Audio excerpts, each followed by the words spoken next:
I did not hit her. It's not true. It's bullshit. I did not hit her. I did not. Oh, hi, Mark. Let's talk about a movie called The Room. The Room is known as the best worst film ever made. The Citizen Kane of bad movie. Now this movie was made in 2003. This guy, Tommy Wiseau, came out of nowhere. He couldn't get an acting job to save his life, so he decided to put up his own money and make a movie. He put up $6 million of his own money and didn't know anything about acting, directing, or anything, but he managed to get this movie made with a small crew and some friends of his. And what's interesting about this movie, they made a movie about it called The Disaster Artist. And this is about the making of The Room and how bad it was, yet it's become a cult classic. They have midnight screenings of this movie, and if you go to their website from right here, that you just go on the website, you can check out that they have screenings Portland, Los Angeles, New York. And Tommy Wiseau himself shows up at a lot of these screenings in person, does a little pre-interview talk with the fans before the show starts. And this thing is pretty much taken on a life of its own. It kind of reminds me of modern day Rocky Horror Picture Show, because when they're playing this movie at these screenings, and these screenings are like at midnight, just like at Rocky Horror, they have all these traditions where they talk back to the camera, they bring props, and they throw spoons, and they do all types of crazy things. And this thing has pretty much taken a life of its own on. You shouldn't have any secrets from me. I'm your future husband. You sure about that? Maybe I'll change my mind. So what's funny about this movie, The Room, is you can go to the Room website and you see the things that are for sale, which are like the oddest things, just like this movie, because Tommy Wiseau must be like the oddest guy in person. So he sells watches, he sells backpacks, and the best of all, he sells underwear with his name on it. Now I want to find out, where did they film this movie? So I was able to find easily the San Francisco locations that they did for exterior shots, but it was harder to find the actual locations for the LA shooting, which was all the interior shooting. Came across this forum and I found this right here about this guy that actually had worked on the movie. And so he laid out, where this place was. You must be kidding, aren't you? Now keep in mind, in LA, not only do you have the big main studios all over Hollywood and Los Angeles, there are tons of small little sound stages where they do photo shoots, interviews, and even small budget movies such as this. So he said on the forum that it was on the corner of Highland and Santa Monica, right down the street from there on Highland, a place called Burns and Sawyer. Now Burns and Sawyer, they're no longer there at this address, but Burns and Sawyer, so here it is, 1026 North Highland, where they filmed The Room LA locations, which is pretty much like 80% of the movie.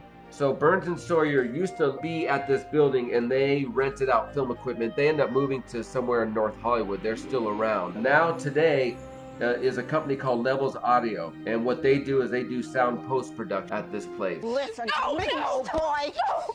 Somebody had better do something around here. What was funny was, in between the corner of Highland and Santa Monica is an actual billboard for the movie, The Disaster Artist, coming out, which copied the original billboard that was down the street on Highland and Fountain. Now this is behind 1026 North Highland in the alleyway. The metal wall was not here when they filmed this movie back in 2003. So this wall was not here, and this right here is actually where they built the majority of the sets, where they actually had The Room, this little area right here.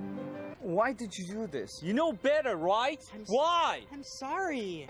I was able to stick my camera over to look over this wall to see, and as you're seeing here, this is where they built more green screen. They put up more green screen with walls, and over here to the right is you're going to see where they had the main part where they shot The Room, right in here, right in that garage looking area. So across the street right here is where they park their cars. And a joke in the movie The Disaster Artist is they actually built in that little area where I just showed you, where I stuck my camera over, they actually built a wall that looked just like this. And there's a funny part in The Disaster Artist where he said, why didn't you just use this wall out here?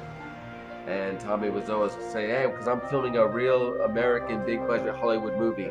And here is an aerial view I took with my drone so you could just see the whole, how small it is. You see how small this little area is right here where they filmed the interiors. And then, like I said, out through here, they had green screen set up for the rooftop scene and a couple other scenes that they used with the green screen. I used to know a girl. She had a dozen guys. One of them found out about it, beat her up so bad she ended up in a hospital on Guerrero Street. What a story, Mark. A funny thing about his inexperience of filming this movie is he ended up using two cameras, because this is in 2003. HD was just coming in, and he didn't know to use, a film camera or HD camera, so he actually used both cameras, an HD camera and a film camera, side by side to film this whole movie, and he ended up going with the film footage.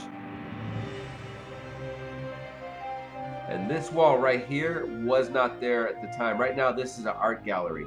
And what I liked about this shot is you have the whole Disaster Artist billboard there, and you see Santa Monica and Highland.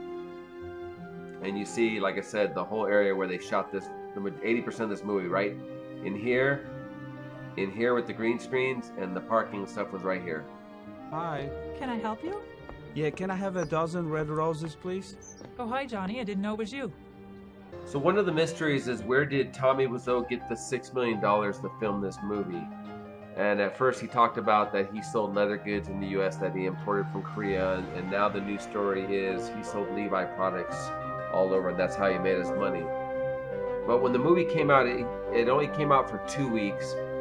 It had, like I said, a $6 million budget, and it only raked in about $1,600. And he actually paid theater owners to keep it in the theater for 2 weeks so he could qualify for the Academy Awards. And one of the things he did, he put this billboard up. And this billboard was located on Highland, just north of Fountain Street, but on Highland itself. It's the only billboard. You can call that number at the top, and you can get his Wiseau's voice message, and you can leave a message yourself. But he kept this billboard up for 5 years. This was the only thing promoting the movie. And it's estimated that he was paying about $5,000 a month or so to keep this billboard up of his own money. And the total cost to keep this billboard up for 5 years was $300,000. Now here is the exact same billboard where the room used to be. And this is modern day. That picture I just showed you was back in 2003.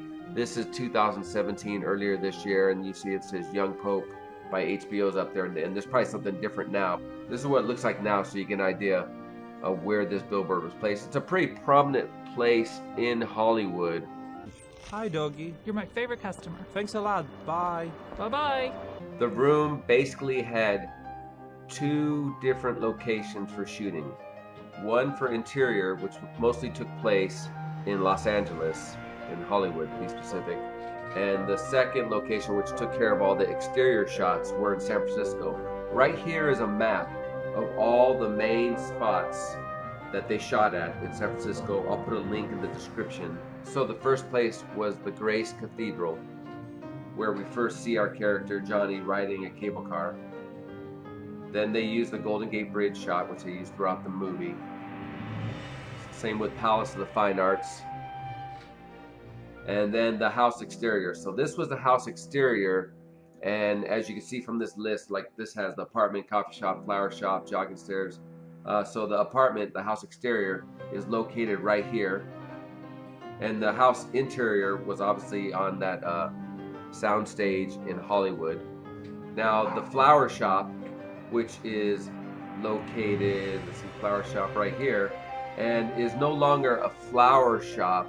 It's actually been turned into a cafe, which is called Cafe Sophie, which is pretty much like a coffee shop with sandwiches. And that's still there today. You can go check that out. And then the infamous scenes at the Golden Gate Park where they're you know, playing around, throwing the football, and that's all through right here. Then there was the jogging stairs where they're talking, jogging. You can find the jogging stairs right here. And like I said, if you ever want to take a trip up to San Francisco and had like a mission to go check out all the San Francisco room locations, this map will help you out big time. You're scaring me. You are lying. I never hit you. You are tearing me apart, Lisa! I recommend you check out this movie, The Room, because it literally is so bad it's good. And the more you watch it, the more you'll like it, and the more you'll find things that you didn't see before, no matter how many times you've seen it. And just think, this movie inspired this book that was written by Greg Sestero, you know, the guy that plays the best friend in the movie, that is now inspired this movie coming out with James Franco, Dave Franco, and Seth Rogen, that will hit the theaters, I believe December 1st for limited release, and then December 8th for nationwide release. And it looks like it's going to be a real good film.